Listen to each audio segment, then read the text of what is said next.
There's a cruel paradox in our modern world. You are sitting at a vibrant dinner table. The conversation flows easily around you. You smile. You nod politely. Then you feel it, a sudden familiar buzz against your thigh. Your hand instinctively reaches into your pocket. You pull out your phone. You look down. The screen is entirely blank. Nothing is there. No messages. No alerts. But your heart immediately accelerates. Your chest tightens as if bracing for a physical blow. A cold wave of adrenaline washes over your skin. You stare at the dark glass. You are surrounded by loud laughter. Yet you feel completely isolated. You feel profoundly out of sync with the present moment. You slip the device back into your pocket. You try to rejoin the conversation. But your mind is already hijacked. You wonder who is supposed to need you. You wonder what critical piece of information you are missing right now. This is a quiet but deeply destructive form of digital burnout. It is utterly exhausting. You are physically sitting in a chair, but mentally you are physically sitting in a phantom. Your nervous system is bracing for an impact that never arrives. You feel foolish for reacting to empty air. You feel like an imposter in your own life, pretending everything is fine while your pulse pounds frantically in your ears. The dinner plates clink. The voices blur together. The absolute silence of your phone feels infinitely louder than the crowded room. This is the internal battle of modern existence. You take a shallow breath. You command your body to relax, but the rigid tension in your jaw remains completely locked. You think your mind is malfunctioning. You think you are broken. But what if this terrifying physical panic has absolutely nothing to do with your phone? Society has a very convenient label for this physical panic. They casually call it a technology addiction. They tell you that you simply lack discipline. Popular self-help gurus insist that you just need to put the glowing screen away and force yourself to be present. They say you must interact more with the people in front of you to cure your anxiety. But why do these confident tips only make you feel significantly more exhausted? Why does trying to ignore the phantom buzz make the tightness in your chest even worse? The answer does not lie in your willpower or your moral character. It is purely about biology. In Western networking culture, you are constantly FORA'd to be socially accessible at all times. The modern world demands a perfect and instant responsiveness that goes entirely against your natural rhythm. When you cannot meet this impossible standard, you instinctively blame yourself. You think your personality is inherently flawed. You assume you are just an easily distracted person. But cognitive willpower can never override hardwired neurological alerts. The popular idea that a simple digital detox or a positive mindset will magically fix your deep internal panic is the cruelest myth of our current generation. It is a dangerously distorted view of how human beings actually function under pressure. Telling someone to simply ignore a phantom vibration is exactly like telling a drowning person to calmly ignore the surrounding water. You are trying to use conscious effort to silence a deeply unconscious alarm system. That strategy will never work. Your brain is not failing you because you are undisciplined. So if it is not a lack of focus or a character defect, what is truly happening inside your skull when that empty screen stares back at you? The truth is you are not actually addicted to a piece of glass and metal. You are experiencing a cognitive hijacking. That phantom vibration is the physical manifestation of chronic overthinking. Your brain simply refuses to shut down when the immediate environment feels uncertain. Think about what happens when you finally leave that crowded dinner party. You drive home in silence. You lie in your dark bedroom. The physical exhaustion from earlier returns with a heavy weight, but your mind does not rest. Instead, it aggressively boots up your default mode network. In modern cognitive neuroscience, this is the neural architecture responsible for self-reflection, daydreaming, and social processing. However, when you are constantly pressured by Western networking culture to perform flawlessly, this delicate network is violently hijacked.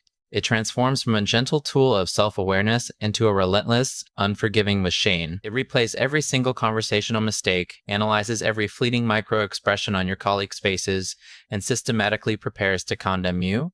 It scans your memory for that slightly awkward small talk you made over appetizers. It runs a continuous high-speed simulation of every possible way you might have offended someone or appeared incompetent. You are not checking your phone because you want entertainment. You are checking it because your neural circuitry is desperately searching for evidence that you belong. The phantom buzz is just the tip of the iceberg. Your brain is generating false signals because it is trapped in a loop of anticipatory anxiety. It constantly refreshes the internal page of your social standing. This is why you feel so profoundly drained.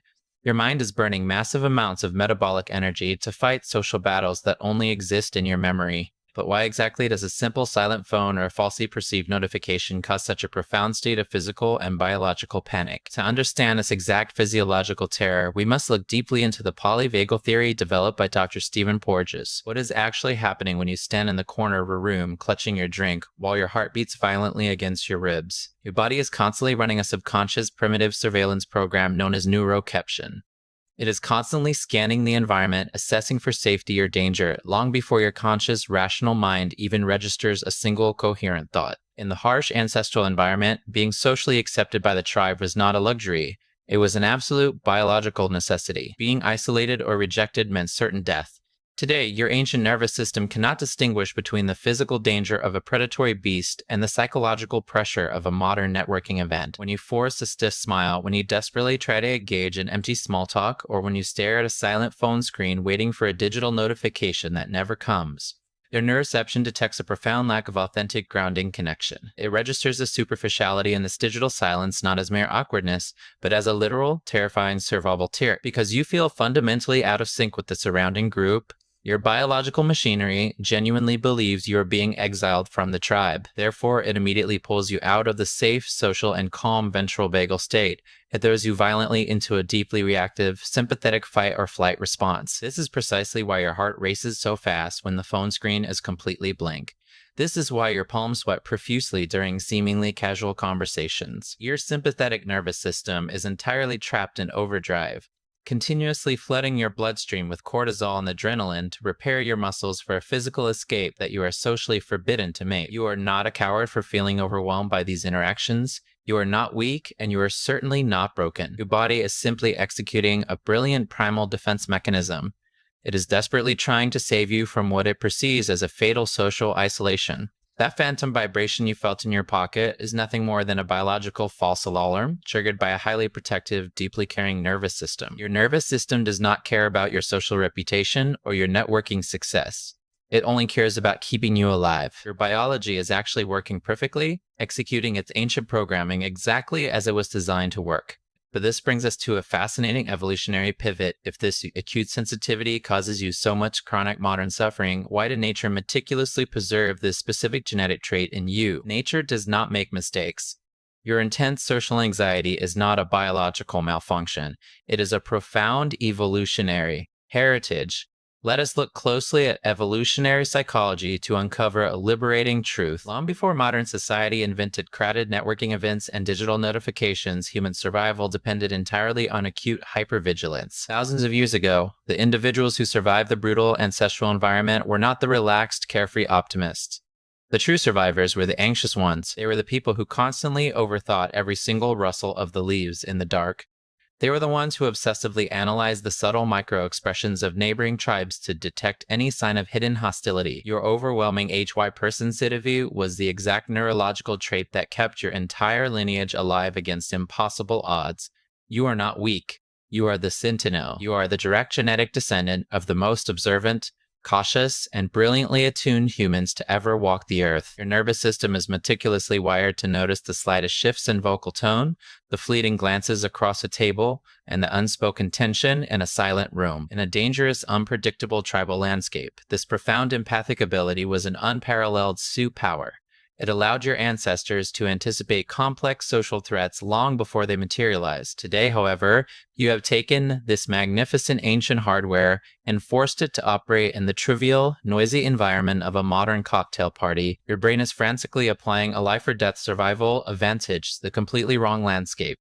It is treating a missed digital message or a slightly awkward, polite smile exactly like an approaching predator. You feel deeply broken only because you are a high-performance, historically vital radar system that is currently being forced to monitor meaningless social noise. You do not have a defective personality. You do not need to be fundamentally fixed. You only need to deeply realize that your exhausting sensitivity is actually a monumental testament to your historical and biological importance. The people who built human civilization were the ones who worried just like you.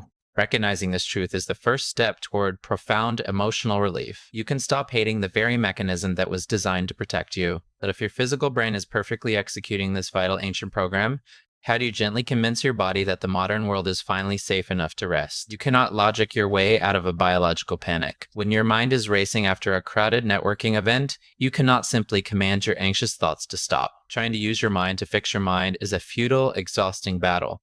It only creates significantly more anxiety because you are feeding the overthinking machine. Instead, you must gently bypass the conscious cognitive brain entirely. You must use your physical body to turn off the alarm. This is the core clinical essence of somatic regulation. When you feel that terrifying phantom vibration or when your heart violently pounds in a quiet room, stop arguing with your brain. Bring your immediate attention down into your physical form.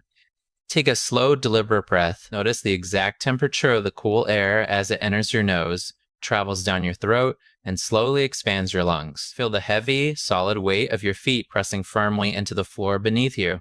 Notice how the chair supports your spine. This deliberate grounding sends a powerful, undeniable bottom-up signal directly to your primitive nervous system. You are physically demonstrating to your survival biology that there is no immediate predator in the room. By consciously releasing the rigid tension locked in your jaw, and by gently softening the defensive muscles in your shoulders, you slowly guide your body back into a safe, calm, ventral vagal state. You become your own grounding anchor in the storm. You are actively co-regulating with your own physical presence, offering yourself the deep empathy you so desperately crave from the outside world. Your biology simply needs a gentle physical reminder that the ancient war is over. But once your body is finally quiet, what must you do about the relentless cultural expectations that triggered this exhausting panic in the first place? Once your nervous system is finally grounded, you must fundamentally deconstruct the psychological source of your exhaustion.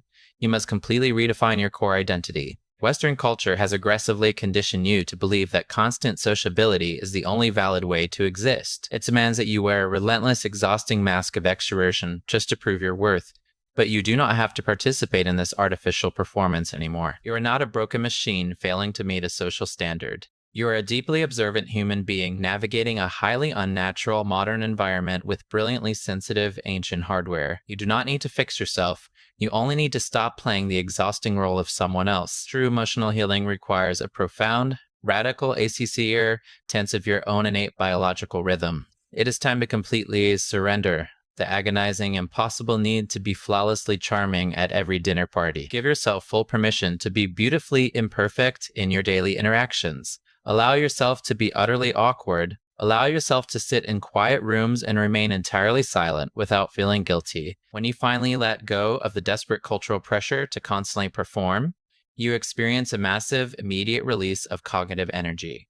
This gentle surrender is not a social defeat. It is the absolute highest form of iron air freedom. You simply stop apologizing to the world for the way your nervous system was beautifully designed to function. But where does this profound self-forgiveness ultimately lead you? The next time you find yourself standing alone in the middle of a loud networking event, do not panic. When you feel that familiar phantom vibration in your pocket, do not rush to pull out the blank screen. Do not let the digital anxiety hijack your evening. Instead, take a slow, deep breath. Gently smile at your own incredibly sensitive nervous system. Silently acknowledge its desperate, ancient attempt to keep you alive. This profound self-awareness is the beginning of a true awakening. The painful and visible cycle of social exhaustion finally breaks the moment you stop reacting blindly to your biological alarms. You're not missing out on anything vital in the digital ether. The loud, demanding world can simply wait. True, enduring freedom begins the exact moment you realize the absolute silence is not a threat.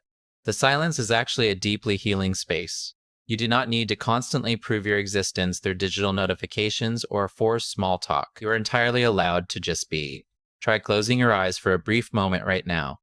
Place a hand gently over your chest. Feel the steady, calm rhythm of your own heart. Thank your biology for its relentless vigilance. But gently remind your body that the ancestral war is finally over. You have always been safe. It is just that right now, you finally realize it.